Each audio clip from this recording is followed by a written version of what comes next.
வரும் 30ஆம் தேதி சித்ராவின் தலைப்பிரசவத்துக்கு தேதி குறித்து கொடுத்துவிட்டார் பிரபல மகப்பேறு மருத்துவர் ரேணுகா தேவி. ரேணுகா தேவி நர்சிங் ஹோமில் கட்டணம் அதிகம்தான். ஆனால் தாய்க்கும் பிறக்கப்போகும் பிள்ளைக்கும் உயிருக்கு உத்தரவாதம் உண்டு. பிரசவத்துக்கு அட்மிட் ஆகி ஒரு உயிர் கூட இதுவரை போனதில்லை. அதனாலேயே அவர் ஃபீஸ் ஏறிக்கொண்டே போகிறது. சித்ராவின் நாத்தனாருக்கு இங்குதான் பிள்ளை பிறந்தது. அப்போதே 1,00,000 ரூபாய் வாங்கி கொண்டார் ரேணுகா தேவி. இன்னும் 10 நாளில் பிள்ளை பெறப்போகும் நிறைமாத கர்ப்பிணி சித்ராவுக்கோ நிம்மதி இல்லை. காரணம், பிரசவ செலவை யார் செய்வது என்பதில் மாமியார் உருவாக்கியுள்ள ஒரு புதிய பிரச்சனைதான். தலைப்பிரசவம் பெண் வீட்டு செலவு என்பது சித்ராவுக்கு தெரியும். ஆனால் இவர்கள் இழுத்துவிடும் செலவை செய்ய அவள் அப்பாவால் இப்போது முடியாது. ஏ சித்ரா, உங்க அப்பா கிட்ட ஃபோனில் சொல்லிட்டியா? பிரசவத்துக்கு 1,00,000 ரூபாயாவது தேவைப்படுமே என்றாள் மாமியார் பார்வதி. அத்தை, நேத்தே ஃபோனில் சொல்லிவிட்டேன். இன்னைக்கு நேரில் வந்து பார்க்குறாங்களாம். அந்த 2 பவுன் மாதிரி ஏமாத்திட போறாரு. 2 பவுனை யாரும் ஏமாத்தலை. நிலைமை சரியா இல்லை. யாரையும் எங்கள் அப்பா ஏமாத்தாது. 20 பவுன் பேசி வச்சிருந்தேன் என் பிள்ளைக்கு. நீ இடையில வந்து அவனை மயக்கி புட்ட. 12 பவுன் பேசின உன் அப்பன் 2 பவுனு இன்னும் போடுறாரு. இதில் புள்ள பிறந்தா பேர் வைக்கும்போது வெறும் கையோடு தான் நிற்க போறாரு. என் தலையெழுத்து, உன்னை சொல்லி குத்தமில்லை. என் பிள்ளைக்கு போணுச்சு பாரு புத்தி, அதை சொல்லணும். தலையில் அடித்து கொண்டாள். வயிற்றிலும் சுமந்து கொண்டு மாமியாரின் இழிவான பேச்சையும் கேட்டுக்கொண்டு கண்ணை கைகளால் பொத்தி கொண்டு ஊமையாய் அழுதாள் சித்ரா. மாலையில் சித்ராவின் அப்பா சிவானந்தம் பூ பழம் எல்லாம் வாங்கி கொண்டு வந்தார். சித்ரா தந்தையை அன்புடன் வரவேற்றாள். வணக்கம் சம்பந்தியம்மா, என் மேலே கொஞ்சம் கோபமாக இருப்பீங்கன்னு எனக்கு தெரியும். குருவை சரியில்லை. சம்பாவில் கொஞ்சம் கிடைச்சாலும் முந்தின கடனை அடைக்கவே சரியா போச்சு. பருத்தி கை கொடுக்கும்னு பார்த்தா காய் வெடிச்சு வற்ற நேரத்தில் மழை பெஞ்சு கெடுத்துடுச்சு. எப்படியோ தோது செஞ்சு 40,000 கொண்டு வந்திருக்கேன். வாங்கிக்கிட்டு நல்லபடியாக முடிச்சு கொடுங்க என்று மிகவும் தயவாக பேசினார். கிராமத்தில் அதிகாரம் செலுத்தி பேசும் அப்பா தனக்காக கூனி குறுகி பேசுவதை பார்த்து கண் கலங்கினாள் சித்ரா. 40,000 வச்சுக்கிட்டு நாக்கு வலிக்க சொல்றீங்களா?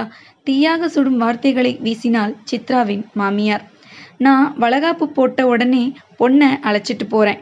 பிரசவத்துக்கு பிறகு நல்லபடியாக கொண்டு வந்து விடுறேன்னு சொன்னேன். வீட்டு வேலையை யார் செய்வான்னு நீங்கள் தான் அனுப்பலை. எங்கள் ஊர்லேயும் பெரிய பெரிய ஆஸ்பத்திரியெல்லாம் இருக்குது. கிங் ஹாஸ்பிட்டல் மேனேஜர் என்னோட கூட படித்தவன் தான். அங்கே வச்சு பார்த்தா நான் முன்ன பின்ன பணம் கொடுத்துக்குவேன். இந்த ஊரில் நான் என்ன பண்ணுவேன்? முதலையா இருந்தாலும் தண்ணியில் தானம்மா பலம். இதுக்கு மேலே பேச ஒன்றுமில்லை. 4 நாள் டைம் தர்றேன். மிச்ச காசு கொண்டு வந்து கொடுங்க, இல்லைனா உங்கள் பொண்ணை உங்கள் வீட்டிலேயே வச்சுக்கங்க என்று கராராக சொல்லிவிட்டு அறைக்குள் சென்று கதவை சாத்தி கொண்டாள் பார்வதி. கவலைப்படாத அம்மா, அப்பா எப்படியும் வந்துடுவேன் என்று சித்ராவின் தலையை தொட்டு ஆறுதல் கூறி சென்றார் சிவானந்தம். மாமியார்தான் கொடுமைக்காரி. சித்ராவின் கணவன் ஜெகன் அப்படியல்ல. சித்ராவின் மீது அதிக அன்புள்ளவன். வேலை முடிந்து மாலை வருவான். இரவு அவனது அறைக்கு சென்றதும் தேம்பி தேம்பி அழுதாள் சித்ரா. என்ன நடந்திருக்கும் என அவனால் ஊகிக்க முடிந்தது. நாள் முழுதும் நடந்ததை சொன்னாள் சித்ரா. எவ்வளவு காலத்துக்கு அம்மா இருக்க போறாங்க? கொஞ்சம் அட்ஜஸ்ட் பண்ணிக்க. நான் வேணும்னா அம்மாவுக்கு தெரியாம 50,000 தருகிறேன். அதை உன் அப்பாவிடம் கொடுத்து அம்மா கேட்டபடி கொடுக்க சொல் என்றான். கணவனின் யோசனையை ஏற்க அவளுடைய தன்மானம் இடம் கொடுக்கவில்லை. இருந்தாலும் கணவனின் ஆதரவான வார்த்தைகளால் நிம்மதி அடைந்த சித்ரா அவனை இறுக அணைத்து கொண்டு படுத்து உறங்கினாள். ஜெகன் சித்ராவை திருமணம் செய்ததே ஒரு வினோதமான கதை. டாக்டர் சீட்டை எதிர்பார்த்து கிடைக்காமல் போகவே பிவிஎஸ்சி படித்து கால்நடை டாக்டரானவன் ஜெகன். தஞ்சாவூர் சொந்த ஊர் என்றாலும் முதலில் அவனுக்கு வேலை கிடைத்தது திருவாரூரில்தான். மாட்டை கிடையில் விட்டும் சினையாகாத மாடுகளுக்கு சினை ஊசி கால்நடை ஆஸ்பத்திரியில்தான் போடுவார்கள். அப்படி ஒரு நாள் தங்கள் பசுமாட்டுக்கு சினை ஊசி போட வந்தார்கள் சிவானந்தமும் அவர் மகள் சித்ராவும். அவர்கள் வீட்டு மாடு ஊசி போட விடாமல் முரண்டு பிடித்தது. காளை மாடு போல முரட்டுத்தனமாக பாய்ந்தது. மாட்டை பிடிக்கவே ஆஸ்பத்திரி ஊழியர்கள் அஞ்சினார்கள்.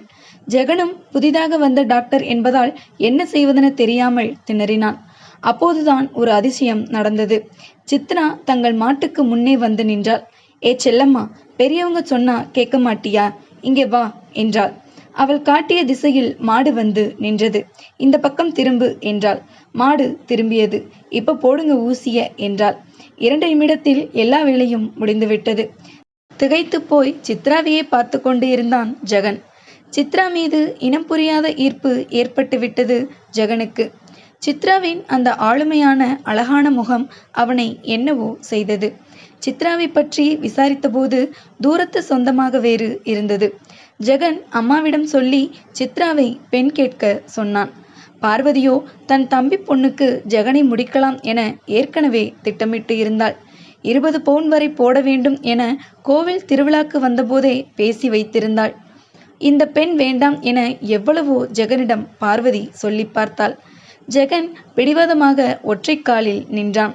மகனின் விருப்பத்தை மீறி பார்வதியால் ஒன்றும் பேச முடியவில்லை. வாயில்லா ஜீவனுக்கு வைத்தியம் பார்க்கும் டாக்டர் என்பதால் ஜெகனை சிவானந்தத்துக்கு பிடித்துவிட்டது. 20 பவுன் கேட்டு பிடிவாதம் பிடித்தாள் பார்வதி. 10க்கு மேல் இயலாது என்றார் சிவானந்தம்.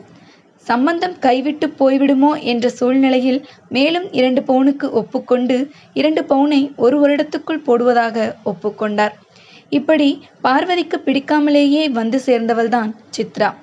தனக்காக பணம் தயார் செய்ய யார் யார் காலில் விழுகிறாரோ என தன் தந்தையை பற்றி நினைக்க நினைக்க சித்ராவுக்கு வேதனையாக இருந்தது.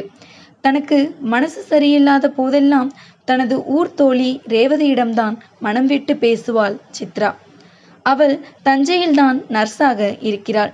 அன்றும் நீண்ட நேரம் அவளோடு பேசி தன் கஷ்ட நிலையை பேசிக்கொண்டு இருந்தாள் சித்ரா.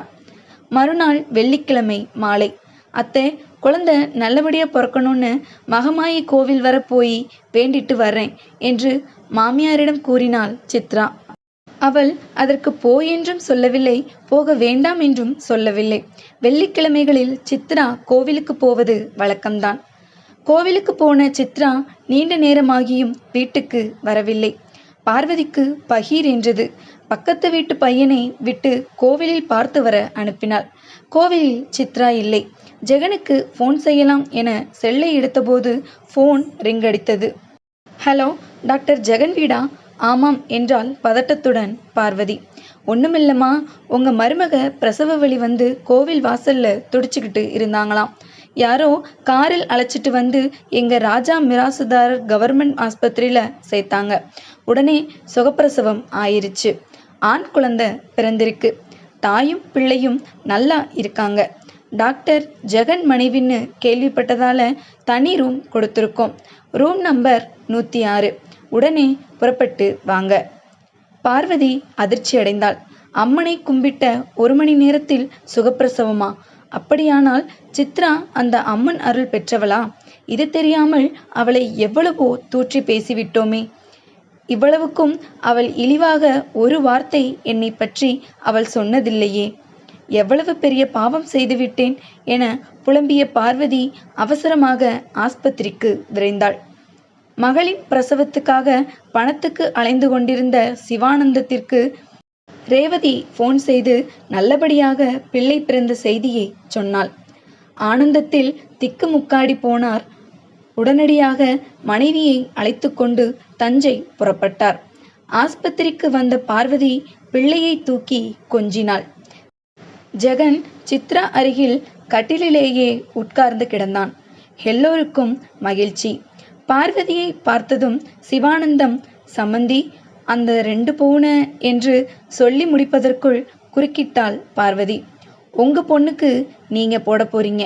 எப்போது முடியுமோ அப்போ போட்டுக்கங்க. பார்வதியின் மனமாற்றத்தை கண்டு ஆச்சரியத்தில் மகிழ்ந்து போனார் சிவானந்தம். 2 நாள் கழித்து நர்ஸ் ரேவதி சித்ராவின் ரூமுக்குள் வந்தாள். அவளை பார்த்ததும் கட்டிலிருந்து எழுந்து அவள் கையில் முத்தமிட்ட சித்ரா, நல்ல நேரத்தில் எனக்கு கோயிலுக்கு வரும் யோசனையை சொன்னாய். கார் வைத்து அரசு ஆஸ்பத்திரிக்கு அழைத்தும் வந்தாய். உனக்கு தெரிந்த டாக்டர் மூலம் பிரசவ வலி உண்டாக்கும் ஊசியும் போட்டு நல்லபடியாக பிள்ளை பிறக்க உதவினாய். உன்னை என் வாழ்நாளில் மறக்க மாட்டேன்.